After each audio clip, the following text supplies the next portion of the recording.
Baik, selamat pagi teman-teman semua ya. Selamat pagi. Ya, semoga semuanya dalam keadaan sehat. Amin. Ya, hari ini jadwal rekoleksi bulanan kita isi dengan studi bersama ya ensiklik Paus Fransiskus Dilexit Nos, Ia Mengasihi Kita. Nanti kita akan lihat beberapa artikel saja sesuai dengan artikel yang dipilih untuk persiapan asamblea kita. Nanti suatu saat mungkin bisa kita cari waktu lagi kalau memang kita akan studi bersama secara menyeluruh. Ya, mari kita awali perjumpaan kita dengan doa pembuka. Mari kita siapkan hati kita untuk berdoa. Dalam nama Bapa dan Putra dan Roh Kudus. Amin. Amin. Tuhan Allah Bapa kami yang sungguh maha baik, Engkau memperhatikan kehidupan kami satu persatu. Engkau memelihara kami dengan cinta. Dan kami sungguh bersyukur bahwa pada pagi hari ini kami sebagai satu keluarga besar Kompanya Misionaria del Sacro Cuore Grup Indonesia, Kau pertemukan di dalam ruang virtual ini untuk bersama-sama berekoleksi di bulan Maret ini. Kami menyerahkan seluruh proses perjumpaan kami sepanjang pertemuan ini. Semoga hati kami terbuka terhadap bimbingan Roh-Mu dan setiap sarana yang kami gunakan juga dapat berfungsi dengan baik. Dan pada kesempatan ini kami juga mengingat Marcel yang akan menjalani operasi di telinganya. Kiranya Engkau sendiri yang akan membantu proses operasi ini, menyertai tim medis, menyertai juga Marcel, sehingga proses operasi berjalan dengan baik, lancar, dan hasilnya adalah hasil yang menggembirakan. Tuhan, kami juga mohon berkat-Mu untuk teman-teman kami yang belum bergabung, biarlah Engkau juga yang akan membimbing mereka. Ya Tuhan, kami juga ingin mendoakan paus kami tercinta yang saat ini dalam kondisi sakit. Ya, mohon Lucy. Doa untuk Bapa Suci Paus Fransiskus. Bapa Surgawi, kami bersyukur atas pengabdian penuh kasih Paus Fransiskus dan atas harapannya yang tak terbatas pada kerahiman-Mu yang telah diteladankan kepada banyak orang. Berbelas kasihlah kepadanya yang kini sedang sakit, dan kami mohon, bimbinglah para tenaga kesehatan yang merawatnya. Berikanlah kedamaian dan kesembuhan bagi paus kami, demi Kristus Tuhan kami. Amin. Amin. Kita doa untuk asamblea. Ya, Susi. Bapa bersama Putramu Yesus, kami ingin hari ini bersama Marta, Maria, dan Lazarus menghirup roh Betania. Betania, ruang kasih sayang dan cinta, rumah dan sekolah persekutuan, tempat mendengarkan dan menyembah, kehidupan yang penuh kelembutan dan kasih sayang. Bapa, kami mohon agar kami dapat hidup seperti Marta untuk melayani dengan sukacita, seperti Maria untuk mendengarkan sabda, seperti Lazarus untuk menjalin persahabatan. Bapa yang kudus, melalui saudara-saudari kudus, kami mempercayakan kepadamu sidang umum ordinary ke-10 kami, agar kami dapat mempersiapkan diri untuk menerima terang dan rahmat Roh Kudus. Maria, Bunda Pembimbing Pelindung dan Pemimpin Umum dan Abadi, temani dan kuatkan perjalanan kami. Amin. Amin. Ludo. Ya Maria, Bunda Allah dan Bunda kami, Serikat Misionaris Hati Kudus Yesus, kini kami membaktikan diri kepadamu, agar Engkau meraja dalam keluarga kami, dengan perlindungan keibuan-Mu dan dengan semangat-Mu. Teladan dari setiap keutamaan, berkenanlah menguasai sepenuhnya keluarga ini, yang ingin menjadi kerajaan kecil hati-Mu dan hati kudus Yesus. Amin. Maria, Bunda Pembimbing dan Pelindung Serikat Misionaris Hati Kudus Yesus, doakanlah kami. Santo Yosef, doakanlah kami. Santo Yohanes Penginjil, doakanlah kami. Doakanlah kami. Santa Teresia dari kanak-kanak Yesus, Doakanlah doakanlah kami. Santo Paulus Rasul, Doakanlah doakanlah kami. Santo Fransiskus Xaverius, doakanlah Doakanlah kami. Pater Dehon, doakanlah Doakanlah kami. Pater Albino, doakanlah Doakanlah kami. Oh Allahku, kepadamu ku persembahkan rekoleksi hari ini dalam persatuan dengan Yesus melalui Bunda Maria dan dalam semangat cinta kasih demi kedatangan kerajaan-Mu di dalam dunia. Amin. Amin. Dalam nama Bapa dan Putra dan Roh Kudus. Amin. Amin. Ya, kita hari ini secara khusus akan belajar bersama tentang ensiklik dari Paus Fransiskus. Ya, ensiklik adalah surat resmi dari Paus yang tentunya ditujukan kepada seluruh umat Katolik yang biasanya ini membahas tentang ajaran iman, ajaran moral, dan juga tentang isu-isu sosial yang penting. Nah, ensiklik bagi umat Katolik ini berfungsi sebagai panduan ajaran gereja dan seringkali memberikan arahan bagi kita dalam menghadapi tantangan zaman. Kata ensiklik itu sendiri berasal dari bahasa Latin encyclica, yang berarti surat edaran atau surat yang dikirim ke seluruh dunia. Ensiklik biasanya tidak bersifat dogmatis atau ajaran gereja, ya, maka tidak mengubah doktrin gereja, tetapi memiliki otoritas yang tinggi dalam ajaran Katolik. Nah, kita akan melihat tentang ensiklik yang dikeluarkan oleh Bapak Fransiskus atau Paus Fransiskus. Nah, hingga saat ini Paus Fransiskus telah mengeluarkan beberapa ensiklik penting. Di antaranya yang pertama adalah Lumen Fidei tahun 2013, Cahaya Iman. Nah, ensiklik ini sebenarnya mulai ditulis oleh Paus Benediktus ke-16 sebelum ia mengundurkan diri. Dan kemudian diselesaikan serta diterbitkan oleh Paus Fransiskus. Ensiklik ini membahas pentingnya iman dalam kehidupan Kristen dan bagaimana iman membawa manusia kepada kebenaran dan keselamatan. Tentunya iman yang benar adalah membawa orang pada keselamatan. Nah, ensiklik yang kedua adalah Laudato Si tahun 2015. Terpujilah Engkau. Selamat datang Bu Surtina. Terlambat. Tidak apa-apa. Ya, ensiklik Laudato Si ini membahas isu lingkungan hidup dan ekologi dengan menekankan tanggung jawab manusia dalam merawat ciptaan. Dalam ensiklik ini juga berisi kritikan tentang eksploitasi sumber daya alam yang telah merusak bumi dan juga menyerukan perubahan pola hidup menuju hidup yang berkelanjutan. Maka mungkin ada teman-teman yang pernah ikut. Jadi di Indonesia ada komunitas Laudato Si yang seringkali juga mengadakan seminar-seminar untuk semakin menggerakkan umat untuk ya dalam kehidupannya itu bersemangatkan Laudato Si. Kemudian juga ada gerakan-gerakan yang dipelopori oleh komunitas ini.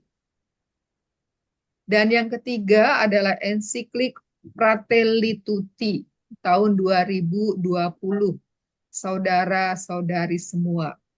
Nah, ensiklik ini menyoroti persaudaraan dan persatuan manusia tanpa memandang perbedaan budaya, agama, atau latar belakang. Ya, karena Allah adalah satu dan menjadi Allah bagi semua, maka di sini dalam ensiklik ini ditekankan bahwa kita adalah satu saudara. Lalu mengajak dunia untuk menghindari sikap individualistis dan membangun solidaritas global demi keadilan sosial dan juga demi perdamaian. Ini Fratelli Tutti. Nah, yang keempat yang akan kita pelajari bersama hari ini adalah Dilexit Nos. Ya. Ini adalah ensiklik keempat yang dikeluarkan oleh Paus Fransiskus pada 24 Oktober 2024. Berarti masih Grace ya. Judulnya berasal dari bahasa Latin yang berarti Dia telah mengasihi kita.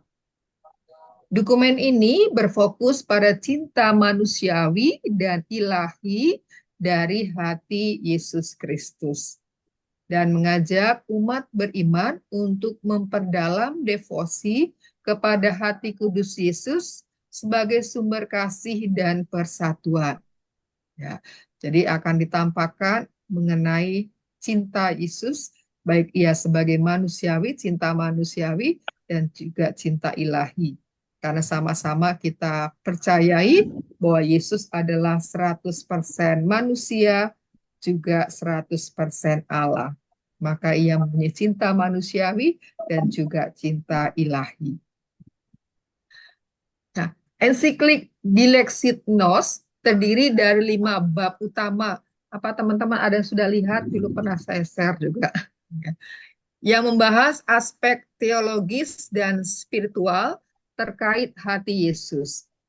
Nah, bab pertama itu mengkaji simbolisme, simbol hati dalam tradisi Kristen dan budaya lainnya, dan menekankan pentingnya hati sebagai pusat emosi, perasaan, dan spiritualitas manusia. Sementara bab-bab selanjutnya itu menguraikan tentang tindakan dan kata-kata kasih Yesus, makna teologis dari devosi kepada hati kudus, serta relevansinya dalam konteks sosial dan teknologi modern zaman kita ini. Nah, Paus Fransiskus menekankan bahwa di tengah tantangan zaman seperti individualisme, ketidaksetaraan sosial ekonomi, ya, kesenjangan yang semakin kentara antara yang punya dan yang tidak punya, antara yang kaya dan yang miskin, dan perkembangan teknologi yang pesat, umat manusia perlu kembali kepada hati. Hati sebagai jalan menuju persatuan, perdamaian, dan rekonsiliasi. Nah, beliau, Bapak Fransiskus, mengajak umat beriman, mengajak kita untuk merenungkan kasih Kristus yang tak terbatas dan meneladannya dalam kehidupan sehari-hari, terutama dalam pelayanan kepada sesama dan kepedulian terhadap lingkungan. Sehingga kasih bukan hanya sekedar wacana, tetapi menjadi praktik baik yang nyata. Nah, dengan Dilexit Nos, Paus Fransiskus berharap agar dunia dapat menemukan kembali esensi kasih yang sejati melalui devosi yang tulus kepada hati kudus Yesus. Sehingga tercipta masyarakat yang lebih adil, penuh kasih, dan harmonis. Ya, kalau teman-teman kita melihat buku Sahadat, Satu Hati Dalam Doa, banyak di situ doa-doa yang ingin membantu kita untuk mengembangkan devosi kepada hati kudus Yesus. Dan salah satu yang sudah kita laksanakan setiap minggu itu adalah devosi hati kudus melalui doa Thesaurus. Nah, ensiklik Dilexit Nos memiliki struktur yang sistematis, terdiri dari beberapa bagian utama yang mendalam. Nah, berikut ini adalah gambaran umum mengenai sistematika ensiklik tersebut. Yang pertama, pendahuluan. Dalam bagian pendahuluan ini, Bapak Fransiskus mengajak umat beriman untuk merenungkan kasih Tuhan yang tak terhingga kepada umat manusia, yang ditunjukkan melalui hati Yesus yang penuh cinta. Jadi kita diajak untuk merefleksikan, merenungkan bagaimana kita lebih dahulu itu dikasihi oleh Tuhan.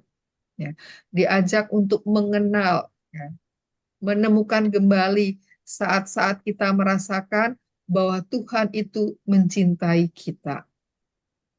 Bab pertama, pentingnya hati. Mengkaji simbolisme hati dalam tradisi kita dan budaya lainnya, dan menekankan hati sebagai pusat emosi, pusat perasaan, dan spiritualitas manusia. Sementara bab kedua, kasih manusiawi dan kasih ilahi Yesus. Ini menguraikan tindakan dan kata-kata Yesus selama hidupnya di dunia yang kurang lebih 33 tahun dan berkarya itu kurang lebih 3 tahun, serta bagaimana kasih ilahinya tercermin dalam hubungannya dengan umat manusia, dengan kita, dengan para rasul pada zamannya. Lalu bab ketiga, devosi kepada hati kudus Yesus. Membahas makna teologis dari devosi kepada hati kudus, lalu sejarah perkembangannya dalam gereja, dan apa relevansinya bagi kehidupan rohani umat beriman. Itu bab 3. Lalu di bab 4. Nah, dalam bab 4, hati Yesus dalam konteks sosial dan teknologi modern. Di sini menyoroti tantangan zaman modern seperti individualisme, ketidaksetaraan sosial ekonomi, dan perkembangan teknologi yang pesat. Kita ini kalau ketinggalan sedikit aja sepertinya udah seperti dari bumi ke langit tentang teknologi itu. Lagi anak-anak muda sekarang itu cepat banget. Menekankan perlunya kembali hati sebagai jalan menuju persatuan, perdamaian, dan rekonsiliasi. Sehingga tidak hanya berhenti di kepala, tidak berhenti di pikiran, tetapi sungguh-sungguh masuk ke dalam hati. Lalu yang bab kelima. Bab 5, panggilan untuk meneladan kasih Kristus.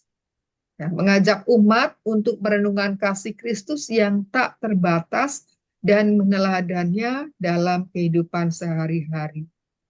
Yang kedua, ini juga yang sesuai dengan bacaan Injil hari ini kan, untuk mengasihi musuh. Nggak tahu apakah kita punya musuh atau kita dimusuhi. Yang kedua, menekankan pelayanan kepada sesama dan kepedulian terhadap lingkungan sebagai wujud nyata dari kasih tersebut. Karena kalau kita tidak memiliki kepedulian terhadap lingkungan, kita juga yang pada akhirnya akan menikmati dampak-dampak dari kerusakan lingkungan. Dan kita sudah mengalaminya. Dan yang terakhir, bagian penutup, Paus Fransiskus berharap agar dunia dapat menemukan kembali esensi kasih yang sejati melalui devosi yang tulus kepada hati kudus Yesus. Lalu mengajak umat untuk membangun masyarakat yang lebih adil, penuh kasih, dan harmonis. Nah, ini adalah sistematika dari ensiklik Dilexit Nos. Nah, kita akan membaca surat ensiklik Paus Suci Fransiskus ini tentang cinta dan ilahi hati Yesus Kristus sehubungan dengan persiapan asamblea kita. Maka untuk kali ini seperti tadi saya katakan, artikel tidak 1, 2, 3 dan seterusnya secara berurut, tetapi kita akan membaca dari yang sudah dipilihkan untuk direnungkan sehubungan dengan persiapan asamblea. Antonia, selamat pagi, selamat bergabung.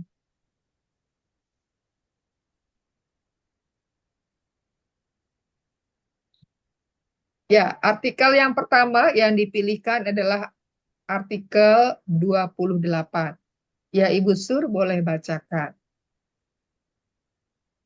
Ya, hanya dengan memulai dari latihan, dari hatilah komunitas kita akan berhasil menyatukan dan mendamaikan pikiran dan kehendak yang berbeda, sehingga Roh dapat membimbing kita dalam persatuan sebagai saudara dan saudari.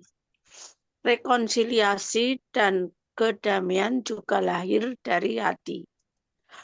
Hati Kristus adalah ekstasi, keterbukaan, karunia, dan perjumpaan. Dalam hati itu, kita belajar untuk berhubungan satu sama lain dengan cara yang sehat dan bahagia, dan untuk membangun dunia ini kerajaan kasih dan keadilan Allah. Hati kita yang bersatu dengan hati Kristus mampu melakukan keajaiban sosial ini. Ya, terima kasih. Nah, itu di Sama-sama. tengah-tengah tuh ada kata hati Kristus adalah ekstasi. Kalau mendengar Ah, kata ekstasi, apa sih yang ada dalam pikiran kita? obat. Obat Obat, Apa itu? mudarat yang selalu obat, dilirik orang. obat apa? Yang itu Obat yang obat yang diminati. racun itu. Racun ya. Berarti Kristus racun nih. Hati Kristus racun ya. Tapi untung dalam tanda petik ya, dalam tanda petik. Ya. Kalau membaca ini, kira-kira poin apa yang teman-teman dapati? Ya, sebut aja, boleh sebut. Kalau yang artikel 28 ini, poin pentingnya apa ya? Atau kalimat mana? Rekonsiliasi dan kedamaian lahir dari hati. Oke. Rekonsiliasi dan kedamaian lahir dari hati. Oke. Yang lain menemukan apa? Kita belajar untuk berhubung satu sama lain dengan cara yang sehat dan bahagia dan untuk membangun di dunia ini kerajaan kasih dan keadilan Allah. Belajar Oke. di dalam hati kita belajar.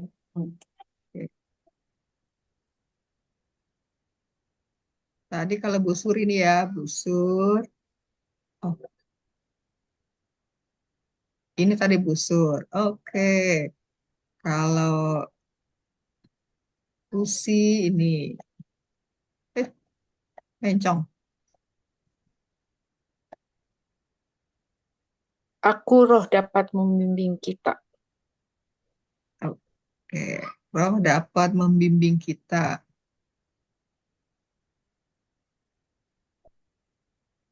Ada yang lainnya? Komunitas dimulai dengan menyatukan dan mendamaikan pikiran dan Berarti semua kehendak yang penting. berbeda melalui Semua penting ya. bimbingan Roh. Berarti Memang semua ternyata penting. penting ya. Ternyata Paulus Kata ini ya kuncinya dalam kata komunitas. yang singkat ini isinya daging semua gitu ya. Kalau bahasa sekarang kan isinya daging semua gitu ya. Nah, baik kita lihat. Lalu apa sih isi dari artikel 28 ini? Nah, artikel dari 28 ini ya tadi beberapa sudah disebutkan ya teman-teman ya. Menekankan tentang persatuan dalam komunitas itu dimulai dari hati. Kalau nggak punya hati, maka komunitas itu akan menjadi seperti ya robot-robot ya. Robot-robot yang bergerak sesuai apa yang diatur. Lalu rekonsiliasi dan kedamaian lahir dari rekonsiliasi dan kedamaian itu lahir dari hati, bukan hanya dari kepala. Hati Kristus sebagai model ekstasi, ya, keterbukaan dan karunia. Tadi saya cari itu apa sih artinya ekstasi. Nah, ekstasi itu diartikan tablet yang mengandung zat adiktif yang mampu memacu kekuatan daya tubuh hingga berjam-jam dan menimbulkan perasaan senang, gembira, dan riang yang luar biasa terhadap sesuatu mempunyai efek dapat menyerang susunan saraf pusat otak. Jadi bahwa di sini ya hati itu sebagai model ya yang hidup dalam kegembiraan, hidup yang penuh sukacita ya. Lalu membangun kerajaan kasih dan keadilan Allah di dunia. Ya, lalu yang kelima itu keajaiban sosial terjadi ketika hati manusia selaras dengan hati Kristus.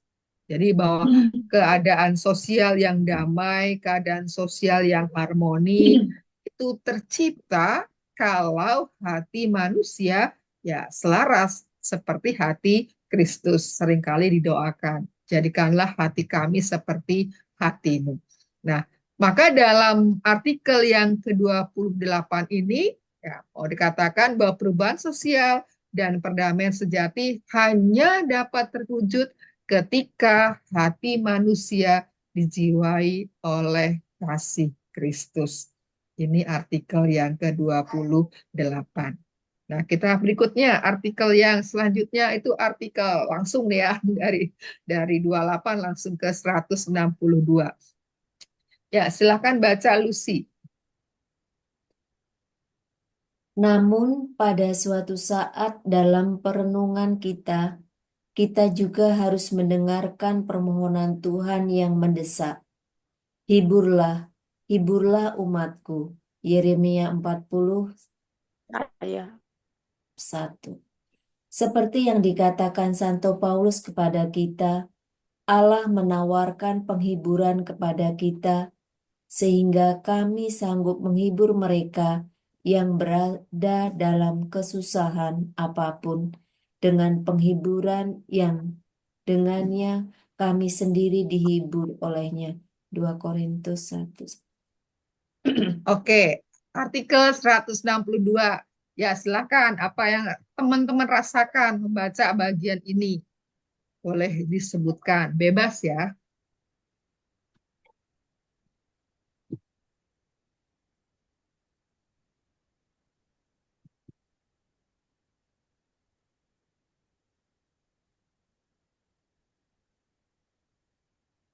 Penghiburan. Penghiburan. Ini. Ya, Menawarkan penghiburan. Allah menawarkan penghiburan. Ya, saya juga. Oke. Teman-teman yang lain?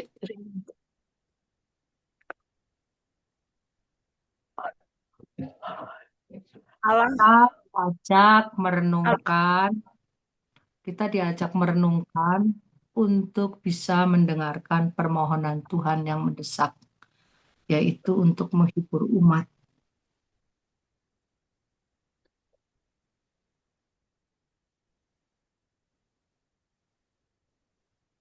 Oke, ada lagi? Allah mengharapkan kita menghibur orang lain, sesama. Ya, berarti sama dengan ini ya, atas ya. Ya. Menghibur mereka yang dalam kesusahan ini. Ya. Enggak lagi rekoleksi. Oke, ada lagi? Kalau tidak, mari kita lihat apa isinya. Sepertinya sama juga nih. Ya. Artikel 162 ya. Tentang penghiburan ilahi dan panggilan untuk menghibur sesama. Ya. Jadi Tuhan meminta umatnya, meminta kita untuk menerima dan memberikan penghiburan. Arti kita menerima, ya, menerima penghiburan dari Allah dan pada akhirnya bisa memberikan penghiburan kepada sesama kita. Ya, hiburlah, hiburlah umatku. Lalu Santo Paulus menegaskan bahwa Allah sendiri memberikan penghiburan kepada kita, sehingga kita juga dapat menghibur mereka yang mengalami kesusahan. Ya, maka kita seringkali ketika mendengar kabar duka, ya kadangkala ya dalam ucapan yang kita ungkapkan, kita menuliskan, semoga Allah memberikan penghiburan. Lalu yang ketiga, penghiburan ini bukan hanya untuk diri kita sendiri, tetapi juga untuk dibagikan kepada sesama, khususnya kepada saudara-saudara kita yang sedang dalam penderitaan dan kesulitan. Maka pesan utama dari artikel 162 ini adalah bahwa kasih dan penghiburan Allah harus diteruskan kepada orang lain. Dan kita sebagai umat Kristiani, murid-murid Yesus dipanggil untuk menjadi perpanjangan tangan kasih Tuhan dalam membawa harapan dan penghiburan kepada dunia yang penuh dengan kesulitan, penderitaan, dan semacamnya ini. Ini artikel 162. Berikutnya kita akan menuju ke artikel 163. Ya, Susi.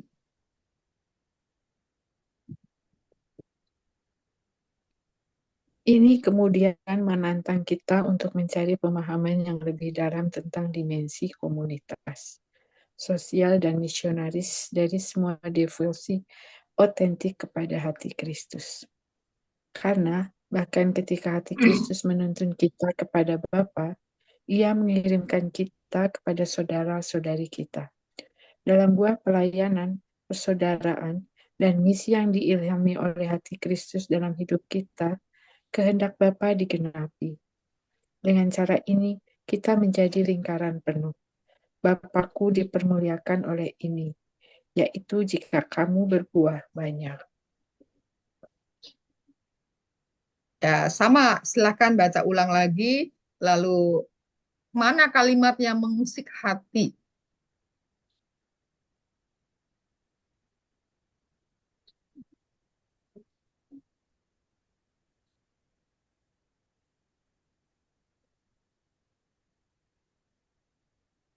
Komunitas sosial dan misionaris dari semua devosi otentik kepada hati Kristus.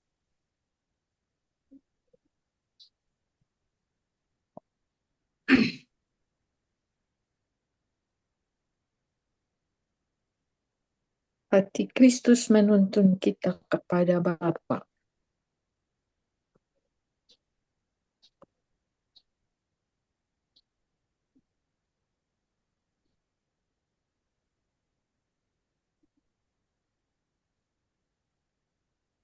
Sehingga pelayanan persaudaraan dan misi yang diilhami oleh hati Kristus dalam hidup itu kenapa digenapi? Bisa sih? Apa? Bisa Nggak yang diulangi lain. lagi? Bisa diulangi? Nggak, yang tadi itu dari Susi kan hati Kristus menuntun kita kepada Bapa, sehingga pelayanan, persaudaraan, dan misi yang diilhami oleh hati Kristus dalam hidup kita, kehendak Bapa digenapi.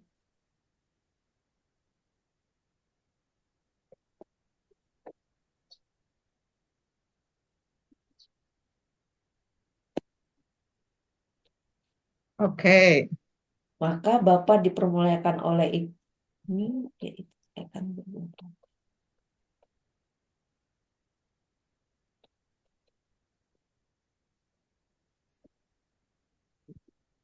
Ludo, ada hal lain atau sama? Kita akan melaksanakan sabda dari Yohanes 15 ayat berapa itu tadi? Bapakku dipermuliakan oleh kita yang melakukan kalau kita berbuah banyak itu melalui komunitas sosial dan misionaris dalam dasar hati kudus Yesus. Ternyata tanganku tidak lurus ya. Ibu Sur? Ya, Bapak, kalau kita berbuat kasih dan menghasilkan banyak buah, maka kita akan mempermuliakan nama Allah, Bapa. Oke. Jadi Sama bahwa ya nggak apa-apa kan, karena teks kan sedikit menemukan hal sama nggak masalah. Oke, Iya. sekarang kita lihat bagaimana sebenarnya isi dari 163 ini. Oke. Ya, artikel dari Dilexit-Nos nomor 163 ya, dalam bagian ini berisi tentang dimensi komunitas, sosial, dan misionaris dalam devosi kepada hati Kristus. Jadi bahwa betapa kayaknya ya devosi kepada hati kudus ini, bahwa punya dimensi komunitas, dimensi sosial, dan juga dimensi misionaris. Devosi yang sejati kepada hati Kristus tidak hanya bersifat pribadi, tetapi juga harus diwujudkan dalam keterlibatan dengan komunitas dan misi. Jadi hanya tidak berhenti pada penghayatan secara personal, ya. Hanya berhenti pada ya devosi itu saja, tapi tidak berkembang pada hal lainnya. Tentu bukanlah yang diharapkan. Katakan devosi yang sejati kepada hati Kristus tidak hanya bersifat pribadi, tetapi juga harus diwujudkan dalam keterlibatan dengan komunitas dan misi. Nah, kita masing-masing sudah terlibat dalam berbagai macam bentuk komunitas, dalam berbagai misi dari komunitas itu. Ya, berbagai kegiatan-kegiatan kita sudah lakukan. Nah, itu menjadi perpanjangan dari devosi kita yang kita lakukan secara pribadi. Kedua, hati Kristus mengarahkan kita kepada Allah Bapa, tetapi juga mengutus kita kepada sesama. Di sini menegaskan bahwa kasih kepada Allah, kepada Tuhan, tidak bisa dipisahkan dari pelayanan kepada orang lain. Persaudaraan, pelayanan, dan misi merupakan wujud nyata dari devosi yang sejati. Karena di sanalah kehendak Allah Bapa digenapi. Tadi ketika kita melakukan karya kasih. Sehingga Allah yang berbelas kasih itu juga dialami oleh saudara-saudara kita yang lain. Dan kalau hal ini dilakukan, bahwa berarti kita menggenapi kehendak Allah. Ya kan? Hendaklah kamu saling mengasihi. Atau dari hukum kasih. Kasihilah Tuhan Allahmu dengan segenap hatimu, dengan segenap jiwamu, dengan segenap kekuatanmu, dengan segenap akal budimu. Dan kasihilah sesamamu seperti dirimu sendiri. Jadi kalau kita memang mengasihi Allah, yaitu nampak nyata dalam kasih kepada sesama orang-orang yang kelihatan. Nah, kesempurnaan iman terjadi ketika seseorang menghasilkan buah dalam hidupnya. Buah-buah kasih. Masih ingat ya buah-buah kasih ya? Ya. Kasih. Sebagaimana dikatakan dalam Yohanes bab 15 ayat 8. Bapakku dipermuliakan oleh ini, yaitu jika kamu berbuah banyak. Ya, untuk buah-buah roh sendiri kita bisa lihat dari Galatia bab 5 ayat 22 sampai 23. Kasih itu apa di sana disebutkan. Nah, pesan utamanya apa dari bagian ini? Nah, maka kita bisa melihat bahwa pesan utama dari artikel 163 ini adalah bahwa cinta kepada hati Kristus harus diwujudkan dalam aksi nyata yang membawa persaudaraan dan misi untuk melayani sesama. Kalau kita baca, maka ini ya untuk kita yang warga Keuskupan Agung Jakarta, kayaknya klop banget dengan arah dasar keuskupan kita, Keuskupan Jakarta, yang menaruh perhatian kepada saudara-saudari yang lemah, miskin, dan tersingkir. Inilah teman-teman ya isi dari artikel 163. Sekarang kita akan melaju ke artikel 167. Ya, Ludo. Baik. Kita perlu sekali lagi mengangkat firman Allah dan menyadari dengan melakukan itu bahwa tanggapan terbaik kita terhadap kasih hati Kristus adalah mengasihi saudari-saudari kita. Tidak ada cara yang lebih baik bagi kita untuk membalas kasih demi kasih. Kitab suci menyatakan hal itu dengan sangat jelas. Sesungguhnya, segala sesuatu yang kamu lakukan untuk salah seorang dari saudaraku yang paling hina ini, kamu telah melakukannya untuk aku. Matius 25 ayat 40. Sebab seluruh hukum Taurat tercakup dalam satu firman ini, yaitu kasihlah sesamamu manusia seperti dirimu sendiri. Galatia 5 ayat 14. Kita tahu bahwa kita sudah berpindah dari alam maut ke alam hidup, yaitu karena kita mengasihi saudari kita. Barang siapa tidak mengasihi, ia tetap di dalam maut. Surat 1 Yohanes kepada bab 3 ayat 14. Dan barang siapa tidak mengasihi saudaranya yang dilihatnya, tidak mungkin mengasihi Allah yang tidak dilihatnya. Surat Yohanes pertama bab 4 sampai ayat 20. Baik, kembali kita baca sendiri lagi, lalu temukan mana bagian-bagian yang mengusik hati kita atau menyentuh hati kita.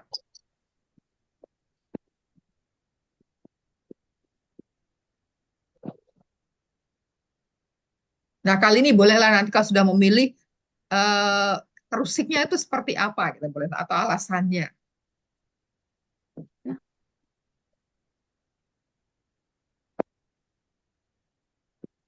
Kasihilah sesamamu manusia seperti dirimu sendiri.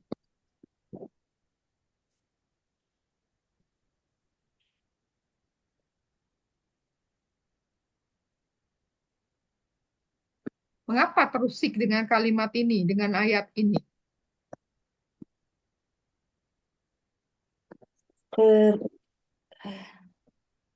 Saya merasa terusik. Kasihilah sesama manusia seperti dirimu sendiri. Secara teorinya saja bahwa Allah telah mengasihi saya. Berarti saya harus timbal balik mengasihi sesama, mengasihi diri sendiri. Dari realita hidup yang saya alami dalam komunitas ataupun dalam lingkungan atau dalam keluarga, bahwa saya menerima banyak kasih yang saudara-saudari berikan kepada saya melalui kebaikan-kebaikan, melalui teguran-teguran, mungkin cemoohan-cemoohan itu saya menganggap sebagai sebuah teguran kasih. Itu aja. Terima kasih. Oke, terima kasih. Berikutnya. Barang siapa tidak mengasihi saudara yang dilihatnya, tidak mungkin mengasihi Allah yang tidak dilihatnya.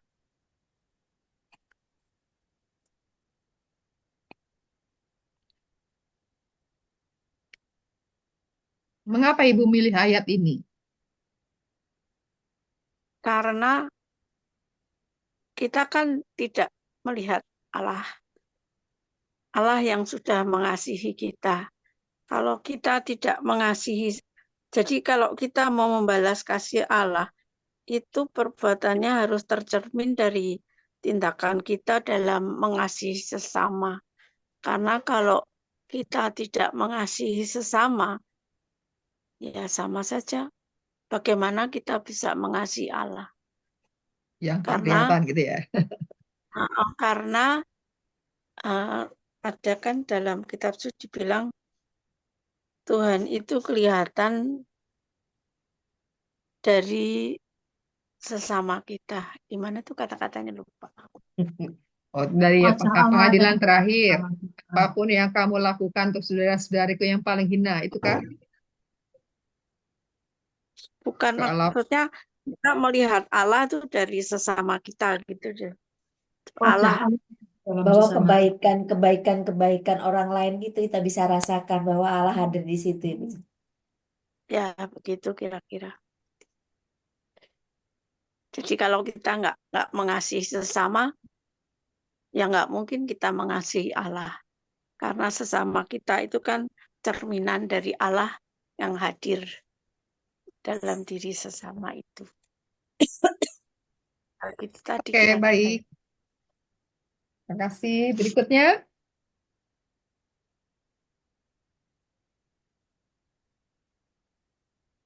ada yang mau mengungkapkan?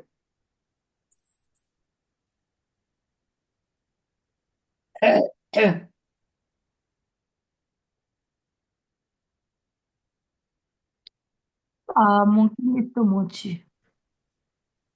1 Yohanes 3 ayat 14 itu kata kuncinya hanya dari kalau kita sudah berpindah dari alam maut ke dalam hidup.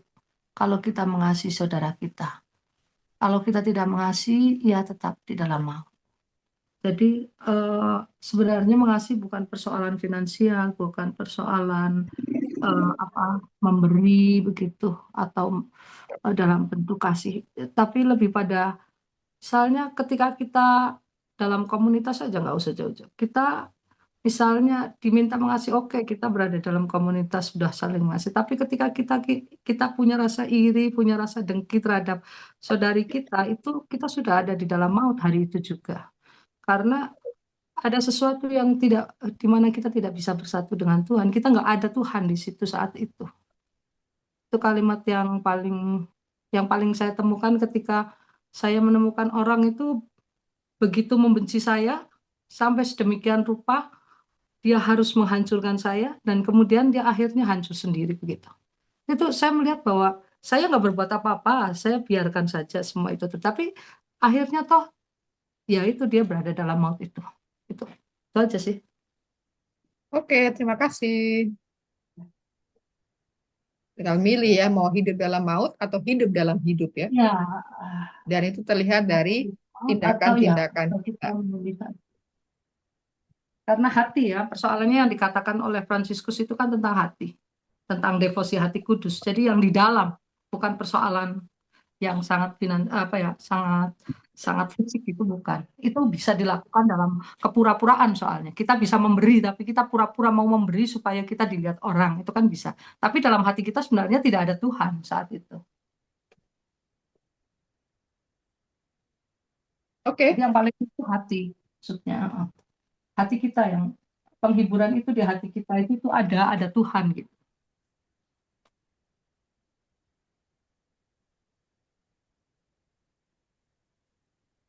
Susi ada sesuatu mau disampaikan atau lewat? Lewat aja. Lewat aja.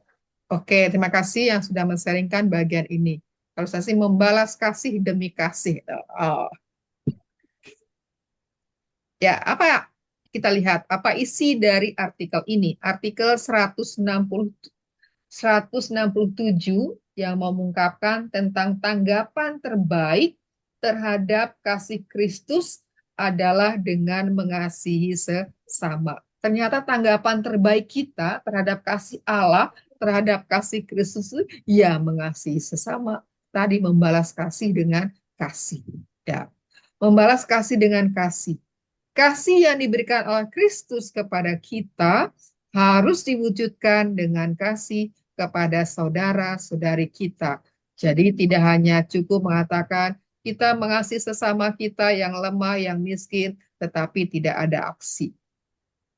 Itu berarti baru wacana, belum sampai ke tindakan nyata.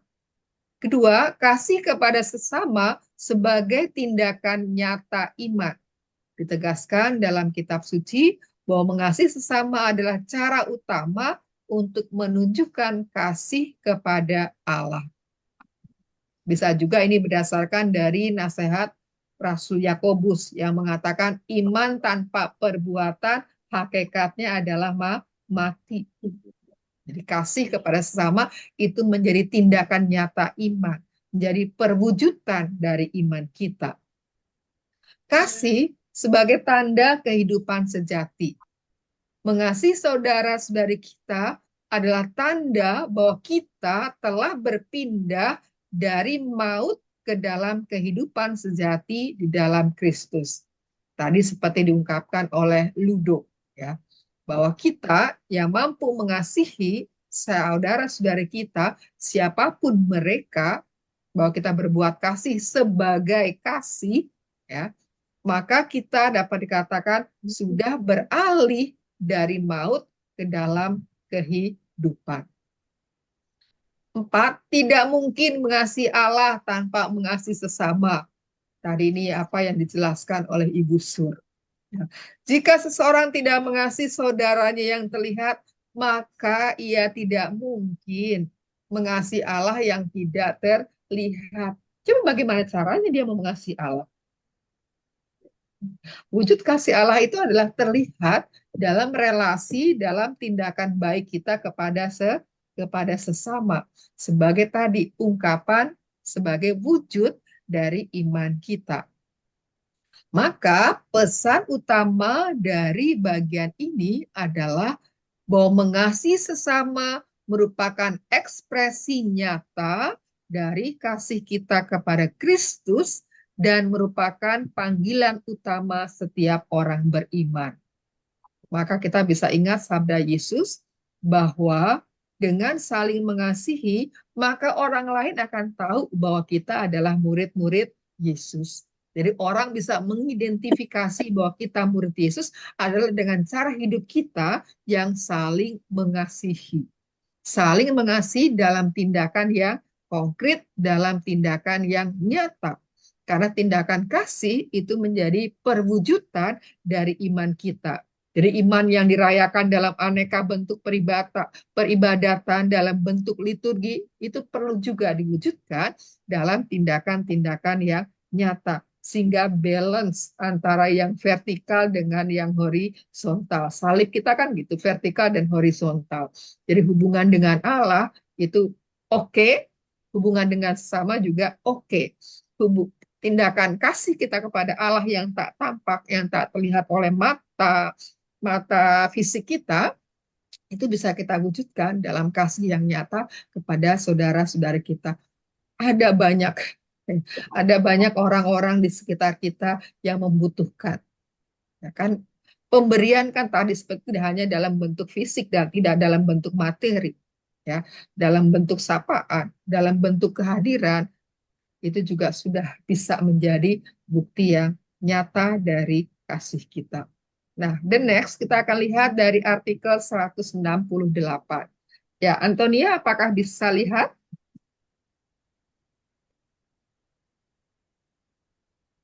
Antonia?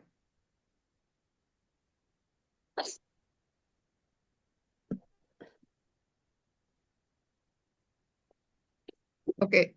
Ya, silakan baca. Atau itu kasih kepada saudara-saudari kita bukanlah semata-mata buah dari usaha kita sendiri. Itu menuntut transformasi hati kita yang egois.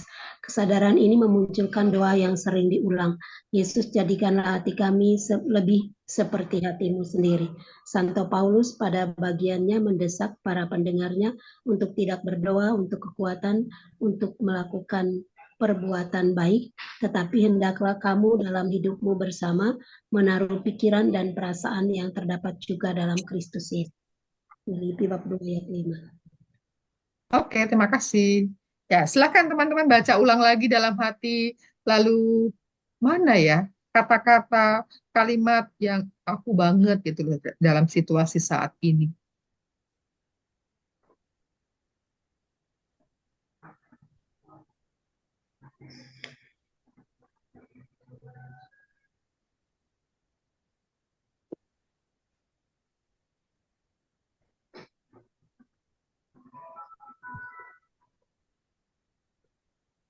Ya, silakan kalau ada yang ingin mengungkapkannya. Kasih kepada saudara-saudari kita bukanlah semata-mata buah dari usaha kita sendiri. Itu menuntut transformasi hati kita yang egois. Saya malah mau bertanya apa yang dimaksud dengan transformasi hati yang egois. Transformasi kan perubahan. Ya. Jadi Jadi bahwa ya kalau orang egois kan pasti berbuat untuk dirinya sendiri ya kan. Segala sesuatu dirinya menjadi sentral. Kamu harus melakukan ini untuk aku. Kamu harus memberikan yang terbaik untuk aku. Jadi diri kita yang menjadi sentralnya. Sementara kalau transformasi hati, berarti kita tidak lagi menempatkan hatiku, diriku itu menjadi yang pertama. Tetapi hatiku itu menjadi orang yang pertama yang melakukan. Gitu. Jadi transformasi berarti adanya perubahan.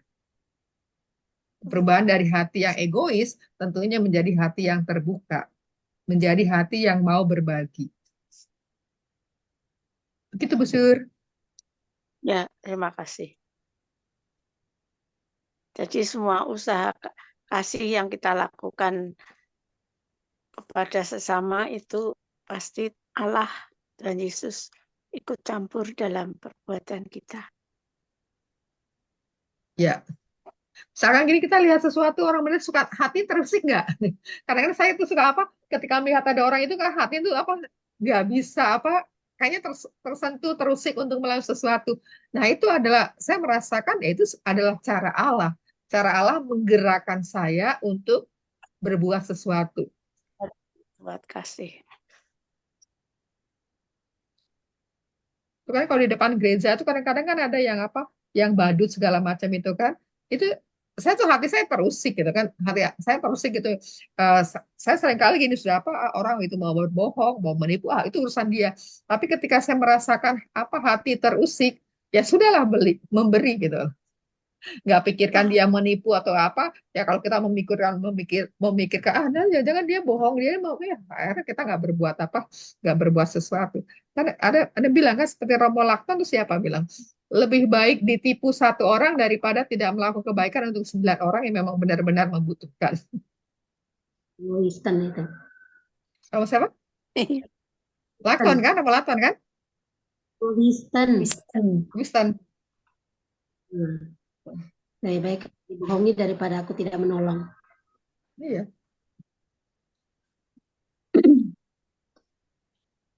Ada yang lain? Menaruh pikiran dan perasaanku, menempatkan Kristus di dalam pikiran dan perasaan.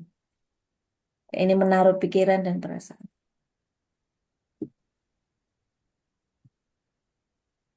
Piye carane Eh, menaruh pikiran? saya tadi berpikir gini,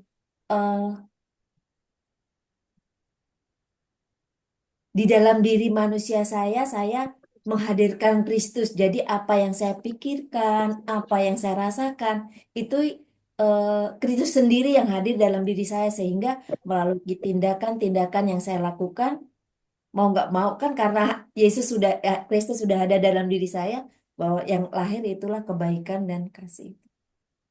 Karena keluar dari hati Kristus itu. Seperti yang begitu juga dikata bahwa jadikanlah hatiku seperti hatimu sendiri itu tadi. Ya, jadi imitasi ya. Ya. Imitasi dari Kristus. Oke.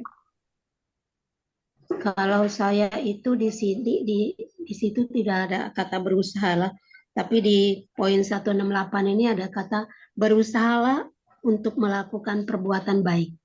Jadi kalau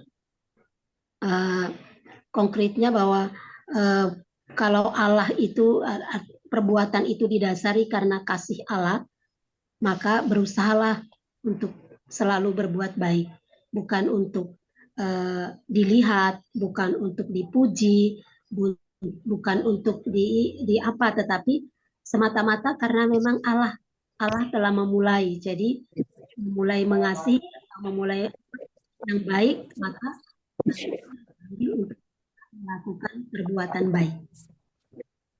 Oke, jadi kasih ya demi kasih itu sendiri ya, nggak ada embel-embel ya. Ya. Oke, terima kasih. Berikutnya. Oh, masih ada, silakan.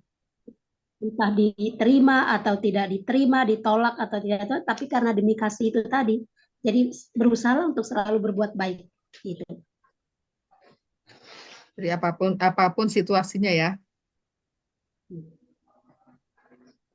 Oke. Ada lainnya?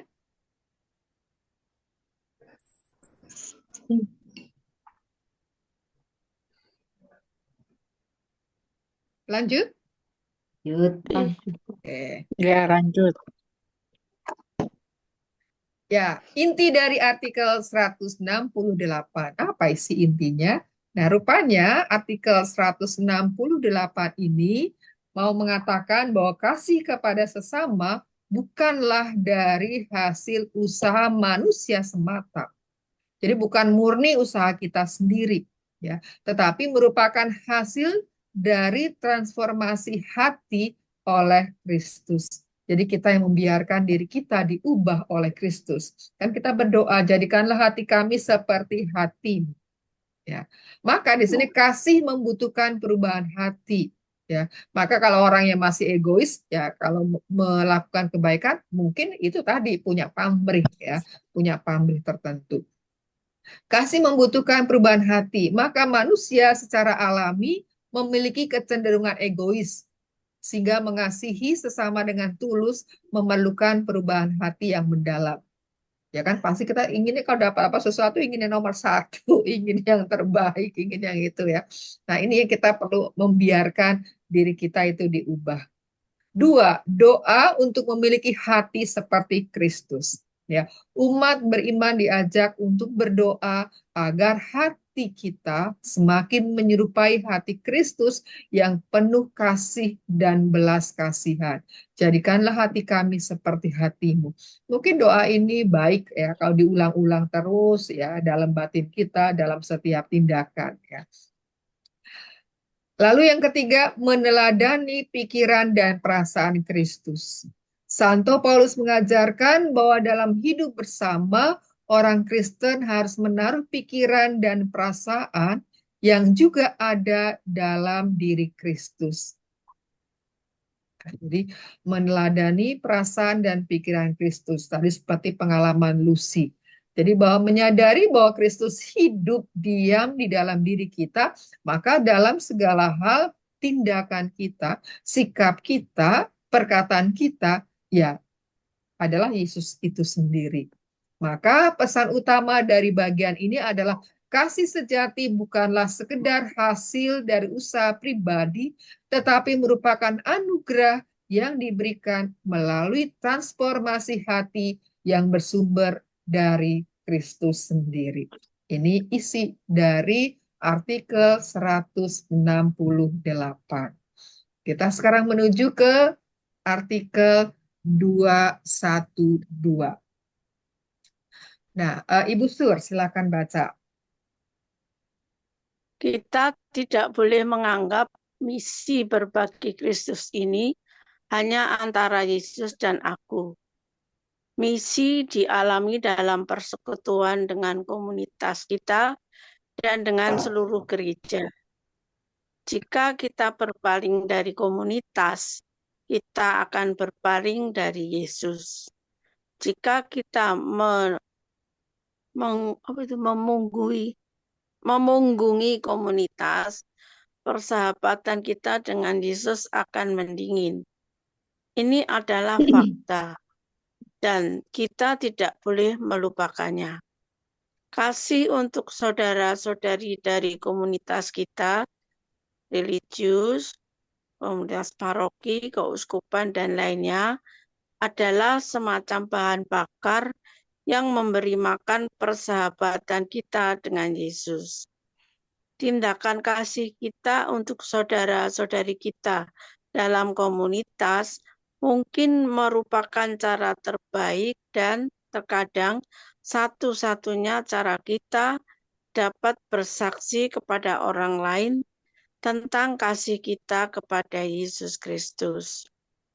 Dia sendiri berkata, "Dengan demikian semua orang akan tahu bahwa kamu adalah murid-muridku, yaitu jikalau kamu saling mengasihi." Yohanes 13 ayat 35. Baik, terima kasih Bu Sur. Ya, silakan teman-teman baca lagi, temukan lagi apa yang disampaikan pada kita dari artikel 212 ini.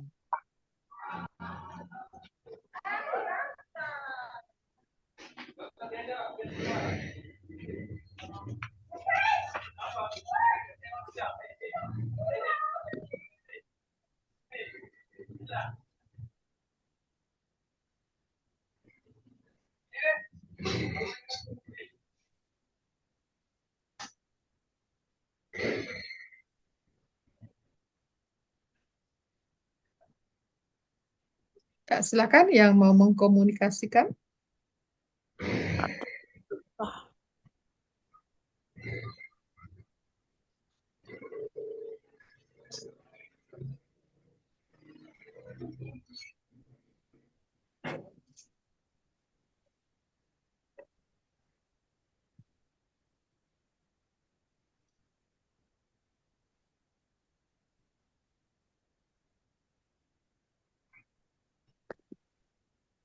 Susah ini.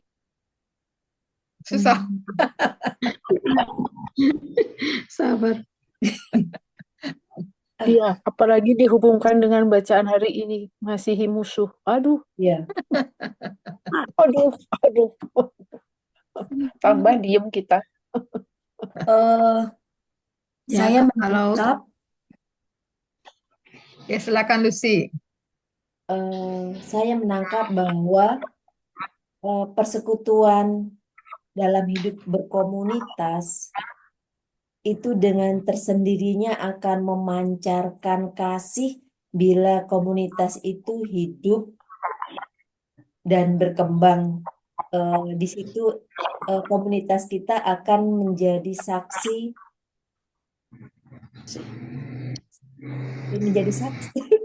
Gimana?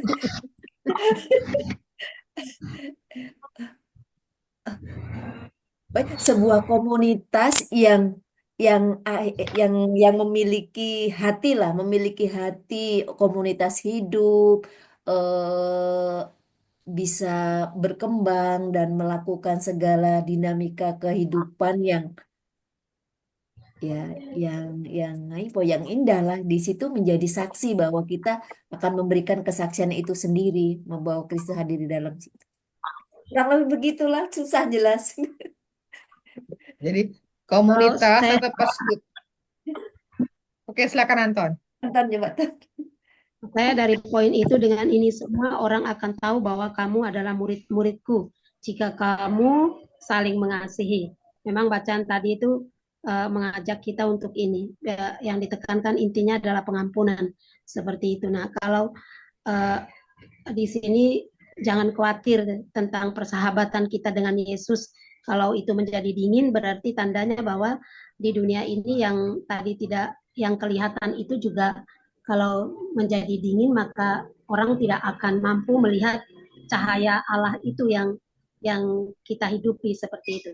Tetapi kalau dalam di sini ada komunitas, lalu ada paroki, keuskupan, artinya seluruh umat yang setiap saat bersama-sama dengan kita, bukan hanya umat yang seiman saja, tapi mungkin kalau saya memikirkan ya hidup di dalam masyarakat lah, seperti itu. Jadi itu juga menjadi bahan bakar kita memelihara bagaimana persahabatan kita sendiri. Jadi kalau kita ada di sekitar kita, entah paroki, entah orang-orang lain lah, semua secara umum, kalau melihat hidup kita, melihat ya cara hidup lah, melihat aktivitas kita atau apa yang kita ungkapkan, entah itu dengan kata, dengan perbuatan, dengan sendirinya orang akan memuji bukan kita, tetapi memuliakan Tuhan.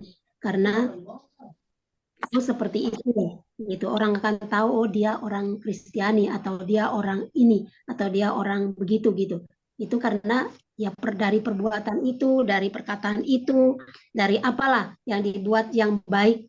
Nah, itulah yang akan itu. Tetapi juga bukan hanya perbuatan baik, tetapi cara hidup bagaimana orang mencoba untuk menghayati hidup yang sulit seperti itu. Misalnya di tengah kehidupan kita masing-masing di daerah kita itu dengan kesulitan-kesulitan yang dihadapi, tapi kita mencoba untuk bertahan dalam kasih Tuhan, bertekun dalam kasih. Nah, itu orang akan juga tahu kok dia tidak itu ya, kok baik-baik saja, padahalnya tahu kita itu ada kesulitan dan lain sebagainya. Tapi kita tidak mengatakan atau mengeluh atau apapun, tapi kita menghayatinya dengan kasih itu tadi. Lalu orang akan melihat itu juga mungkin menjadi inspirasi bahwa kekuatan itu bukan hanya punya banyak barang, punya uang yang banyak, tetapi bagaimana mencoba untuk menghayati kasih Tuhan itu, masih berbagi dengan orang lain seperti itu. Itu menurut saya begitu. Baik, terima kasih Antonia. Jadi bahwa kasih yang nyata, yaitu kasih Kristus sendiri yang menggerakkan kita sehingga nampak dalam persekutuan atau dalam komunitas kita ya, yang dapat dirasakan oleh orang-orang yang memang berada dengan kita atau orang-orang di sekitar kita, orang yang tahu yang mengenal kita. Baik, terima kasih. Berikutnya ada lagi? Mungkin Jadi itu kita kata menjadi kuncinya saksi di Kristus ya. tindakan kasih kita itu. Apa, Ludo? Tindakan kasih kita untuk saudara-saudari kita dalam komunitas atau misalnya dalam masyarakat mungkin merupakan cara terbaik dan terkadang satu-satunya cara kita bersaksi tentang kasih kita kepada Yesus Kristus. Itu kayak mungkin Yesus pokok dan kita carangnya. Jadi berbuah kalau kita memang bersatu dengan Kristus. Oke. Satu-satunya saksi tentang kasih kita kepada Yesus. Jadi kata Yesus itu memang nggak bisa lepas. Oke. Selain menambah Iji, selain Boleh. dari hidup dalam komunitas ataupun dalam persekutuan kita sebagai umat gereja, itu untuk bagi kita sendiri bahwa kita diajak untuk menjadi saksi Kristus. Oke. Tahu kan tadi artinya memunggungi komunitas tadi yang Bu Sur tadi agak sulit. Memunggungi. Membelakangi sebenarnya, kalau terjemahan lain kan membelakangi. Tidak mengakui gitu. Apa memunggungi Iji? Kalau Saya lebih aku membelakangi. Ya, Oh, jadi kan menghindar. ini kan kalau misalkan pikiranku ya, silakan Bu Sur. tindakan kasih kita terhadap orang lain itu harus didasari dan mencerminkan kasih kita di dalam satu komunitas. Jadi kalau dalam satu komunitas kita tidak saling mengasihi, maka perbuatan kasih yang keluar dari diri kita atau dari komunitas itu bohong gitu loh. Jadi cuma untuk mencari pujian atau untuk mencari kata wah aja. Jadi perbuatan kasih itu harus disadari dulu dari kasih terhadap sesama dalam komunitas. Gitu. Betul apa enggak itu? Betul. Ya. Dan memang ada orang kayak gitu itu. Aku baru tahu juga setelah mengalami bersama mereka.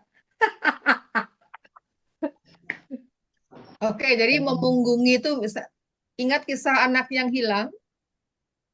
Iya. Ya, memunggungi itu ya memberi punggung kita. Misalnya kalau kita berkumpul kan kita saling memberi wajah kita gitu kan, saling melihat kan. Nah, memunggungi berarti kita memberi punggung. Apa yang kita bisa lihat ya kan? Memunggungi ya tadi orang bisa mengelak, bisa keluar, bisa menjauh dari kehidupan komunitas. Ada lagi mau sharing bagian ini? Lanjut. Ya, jadi mau digambarkan bahwa kasih itu adalah dari lingkaran yang terkecil dalam lingkaran keluarga, komunitas, gereja, dan akhirnya masyarakat. Jadi bukan loncat dari pribadi langsung, sementara orang-orang sekitar kita, komunitas kita abaikan. Ya, jadi menjadi kasih itu spiral gitu ya, spiral dari yang kecil ke lingkungan yang besar. Oke, lalu kita lihat apa inti dari artikel 212 ini. Ya, bahwa intinya adalah bahwa misi berbagi kasih Kristus tidak bisa dilakukan sendirian, tetapi harus dijalani dalam kebersamaan dengan komunitas dan gereja. Yang pertama, iman dan misi dalam komunitas. Misi Kristiani bukan antara individu dan Yesus, tetapi juga harus dijalani dalam kebersamaan dengan komunitas gerejawi. Jadi kasih kita itu bukan hanya aku dengan Yesus semata, ya, tetapi juga aku dengan mereka yang berada di sekitarku, dan dilakukan bersama-sama dalam kebersamaan. Maka ada karya-karya sosial yang karya individual dan juga ada karya-karya yang komunal, komunitas. Keterikatan dengan komunitas memperkuat iman. Ya. Menjauh dari komunitas akan membuat hubungan dengan Yesus melemah. Nah, kasih kepada komunitas adalah bahan bakar yang menjaga persahabatan dengan Yesus tetap hidup. Jadi bahwa pentingnya kita memberi perhatian, memberi kasih kepada komunitas. Karena komunitas inilah akan memperoleh bahan bakarnya ya dari kasih, dari partisipasi, dari keterlibatan, dari hati setiap anggotanya. Ya, kalau hatinya pergi, ya komunitas juga lama-lama akan pergi juga, akan bubar. Lalu yang ketiga, kesaksian melalui kasih dalam komunitas. Tindakan kasih kepada saudara-saudari dalam komunitas adalah cara terbaik dan terkadang satu-satunya cara untuk menunjukkan kasih kepada Yesus. Jadi kalau kita belum sampai bisa menunjukkan kasih yang lebih luas lagi, ya kasihilah komunitas. Bertindaklah kasih untuk komunitas. Sehingga orang juga bisa melihat kesaksian ya dari cara hidup kita berkomunitas seperti jemaat yang pertama itu. Setiap hari Allah menambah jumlah dengan orang yang percaya karena mereka tertarik akan cara hidup jemaat yang pertama. Lalu ciri khas murid Kristus adalah kasih. Ya, Yesus sendiri menegaskan bahwa kasih di antara umatnya adalah bukti nyata bahwa mereka adalah murid-muridnya. Tadi sudah katakan. Ya. Maka pesan utama dari artikel 212 ini adalah bahwa kasih kepada Yesus harus tercermin dalam kasih kepada komunitas. Karena iman yang hidup selalu dijalani bersama dalam gereja. Maka supaya iman kita hidup, ya kita tidak lepas dari persekutuan ini, dari komunio, dari komunitas. Ini kan juga menjadi salah satu komunio, menjadi salah satu karisma dari atau spiritualitas dari tarekat kita. Ya, artikel 213. Ya, silakan Susi. Kasih ini kemudian menjadi pelayanan di dalam komunitas. Aku tidak pernah bosan mengulangi bahwa Yesus memberitahu kita hal ini dengan cara yang paling jelas. Sesungguhnya segala sesuatu yang kamu lakukan untuk salah seorang dari saudaraku yang paling hina ini, kamu telah melakukannya untuk aku. Dia sekarang memintamu untuk bertemu dengannya di sana, dalam diri setiap saudara dan saudari kita, dan terutama pada orang miskin yang dihina dan anggota masyarakat yang ditinggalkan. Betapa indahnya perjumpaan itu. Oke, terima kasih. Ya, silakan teman baca ulang kembali. Lalu silakan ungkapkan apa temuannya. Yang dapat membantu penghayatan kita tentang kasih Kristus ini.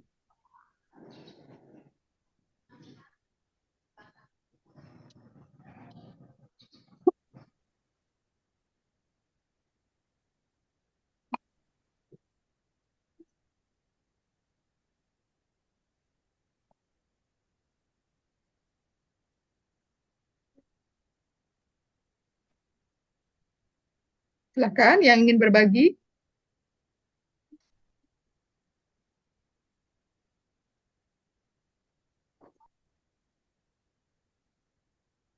Kalau di 213 ini saya merefleksikan ini hanya satu kata, yaitu perjumpaan atau pertemuan.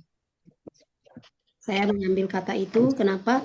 Kalau perjumpaan dan pertemuan itu bisa dilakukan entah itu dalam berbagai pelayanan atau kasih juga kepada sama saudara.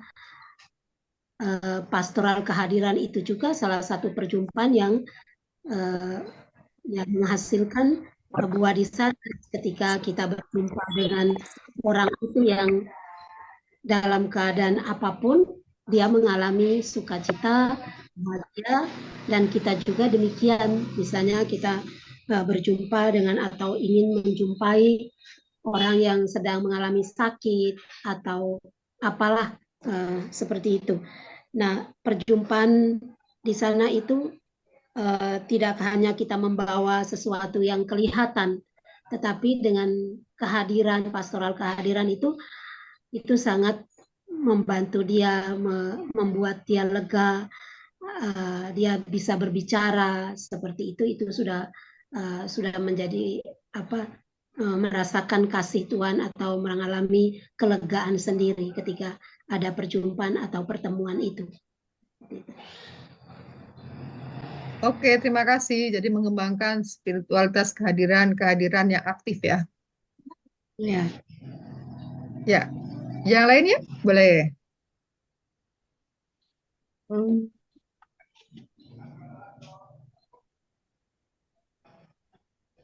Kalau saya dari bacaan yang kita baca dari nomor 213 ini mengajak saya bahwa kita harus mengasihi sesama kita tanpa membeda-bedakan, tanpa membeda-bedakan. Itu aja sih. Jadi kasih yang universal.